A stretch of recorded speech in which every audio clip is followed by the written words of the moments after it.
Small caps बहुत risky है, इससे दूर रहना चाहिए। मैंने जो 500 रुपए स्मॉल कैप में लगाए थे उस स्टॉक में, वो आज 50 रुपए हो गए हैं। मैं तो लुटफुट गया। ये नहीं, बहुत सारी बातें आपने स्मॉल कैप स्टॉक्स और स्मॉल कैप सेक्टर इन्वेस्टिंग के बारे में सुनी होगी और इसमें से कुछ सही भी है। लेकिन आपको भी पता है कि अगर आपको आपके पोर्टफोलियो का मैक्सिमम रिटर्न गैदर करना है at least of the risk, आपका पोर्टफोलियो डेफिनेटली डाइवर्सिफाइड होना चाहिए। And one of the diversification strategies is investing into small caps. Small cap investing में इंटरेस्ट रखने वाले इन्वेस्टर्स को अब एक साई ऑफ रिलीफ होने वाला है, क्योंकि India's first artificially created index for small caps is live now.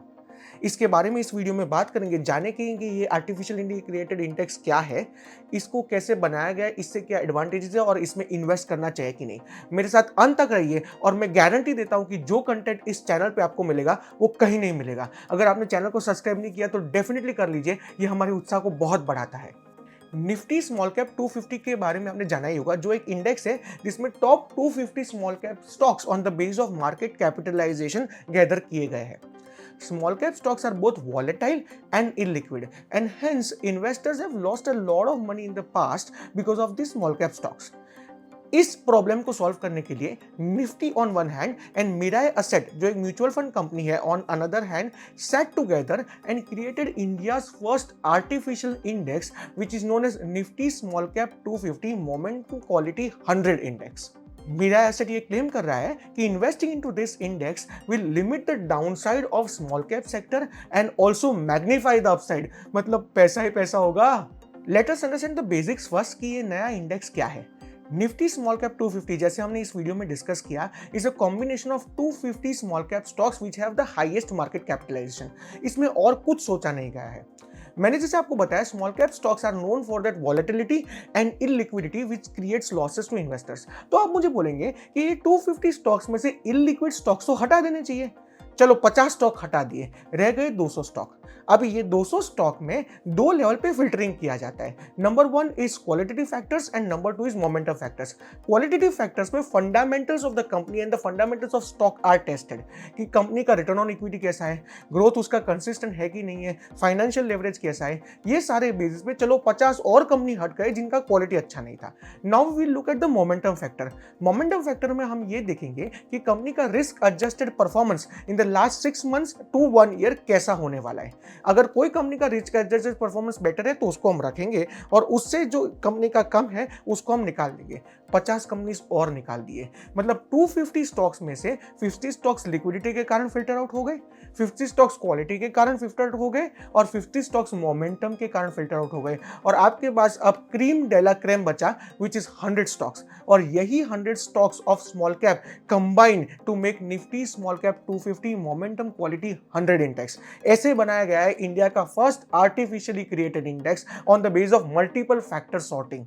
नया इंडेक्स कैसे बना वो तो हमने समझ लिया, पर इससे फायदा क्या है चलो समझते हैं। 2 फायदे होते हैं। सबसे पहले इससे डाउनसाइड लिमिट हो जाता है एंड सेकंड फायदा इससे अपसाइड मैग्नीफाई हो जाता है। डाउनसाइड लिमिट कैसे होता है? मार्केट गिरता है तो ये इंडेक्स फायदा कैसे करवाता है? इसका सिंपल रीजन है कि जब मार्केट गिरता है तब ये इंडेक्स के स्टॉक्स इतने ज्यादा नहीं गिरेंगे जितना मार्केट गिरा हुआ है, क्योंकि क्वालिटेटिव लेवल सॉर्टिंग पे हमने फंडामेंटल्स में वीक होने वाली सारी कंपनीज को हटा दिया है। तो ये हो गया डाउनसाइड लिमिटिंग। अब अपसाइड मैग्नीफाई कैसे होता है? This happens because of momentum factoring. Momentum factoring के बेस पे हम जब सॉर्टिंग करते हैं तो ऐसे ही स्टॉक्स हमारे पास रहते हैं जिनका मोमेंटम अच्छा है। मतलब अगर ब्रॉड बेस्ड मार्केट बढ़ रहा है तो ये स्टॉक्स और ज्यादा बढ़ेंगे as compare to the market और आपको फायदा होगा। एज अ कॉन्सिक्वेंस आपका अपसाइड मैग्नीफाई होगा और डाउनसाइड लिमिट होगा when you invest into the small cap index of 100 stocks. समझ लिया कि इंडेक्स कैसे क्रिएट होता है और उससे फायदा क्या है। अब मिलियन डॉलर क्वेश्चन लाइज कि इसमें इन्वेस्ट करना चाहिए कि नहीं। आपको पता है मैं स्टॉक एडवाइस नहीं देता, मैं इन्वेस्टमेंट रिकमेंडेशन नहीं देता, मैं खुद का एक्सपीरियंस और खुद का एनालिसिस शेयर करता हूं। अगर आप मुझको पूछो कि मैं क्या करने वाला हूं तो मैं वेट एंड वॉच करने वाला हूं। ये जो नया इंडेक्स है उसका न्यू फंड ऑफरिंग क्लोज हो रहा है 21 फरवरी। इसके बाद 6 महीने के लिए 3 महीने के लिए मैं वेट एंड वॉच करूंगा कि ये पर्टिकुलर इंडेक्स निफ्टी के कंपेरिजन में, निफ्टी 50 के कंपेरिजन में कैसे रिटर्न्स दे रहा है और निफ्टी स्मॉल कैप 50 के कंपैरिजन में भी कैसे रिटर्न्स दे रहा है। वैसे भी आपको पता है कि small caps at present are over valued, वो बहुत ही एक्सपेंसिव है।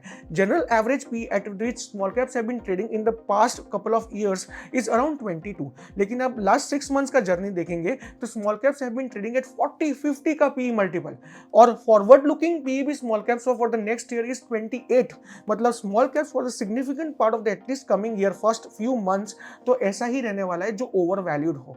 एज ए कॉन्सिक्वेंस हमें स्मॉल कैप्स में अभी इन्वेस्ट वैसे भी नहीं करना है, तो ये इंडेक्स से तो थोड़ा दूर ही रह जाते हैं। और जैसा मैंने बताया कि स्मॉल कैप्स के इंडिविजुअल स्टॉक पिकिंग में कभी गिरना नहीं चाहिए, क्योंकि हमें नहीं पता कि वो कंपनी का कॉर्पोरेट गवर्नेंस कैसा है, क्वालिटी ऑफ अर्निंग्स कैसा है। स्मॉल कैप्स में हमेशा हम इंडेक्स को देखते हैं, तो ये वाले इंडेक्स को हम डेफिनेटली देखेंगे, ये वाले म्यूचुअल फंड को हम डेफिनेटली देखेंगे, लेकिन 3 महीने बाद एनालिसिस करके, 6 महीने बाद एनालिसिस करके कि वो इंडेक्स कैसे परफॉर्म कर रहा है और स्मॉल कैप्स का वैल्यूएशन अट्रैक्टिव हुआ है कि नहीं हुआ है। और जैसे मेरा पूरा यूट्यूब और इंस्टा फैमिली जानता है कि मैं अपना पोर्टफोलियो डाइवर्सिफाई करने में मानता हूं, तो मतलब if my portfolio equity is 100 rupees, तो उसमें से 5 या 10 रुपए स्मॉल कैप में मैं डेफिनेटली लगाऊंगा और लगाता हूं, लेकिन उसको इसमें लगाना है कि नहीं वो 3 या 6 महीने के बाद मैं देखूंगा। और आपको वो भी पता है कि मैं हमेशा ये बताता हूं कि मैं खुद स्मॉल कैप्स में SIPs करता हूं। क्यों?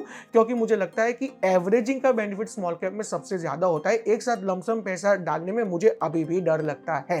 तो this is how I am crafting my investment strategy. आपको मेरा एनालिसिस सुनना है, इन्वेस्टमेंट स्ट्रैटेजी कॉपी पेस्ट नहीं करना है, सोचना है और आपका कॉल इसके बेसिस पे लेना है।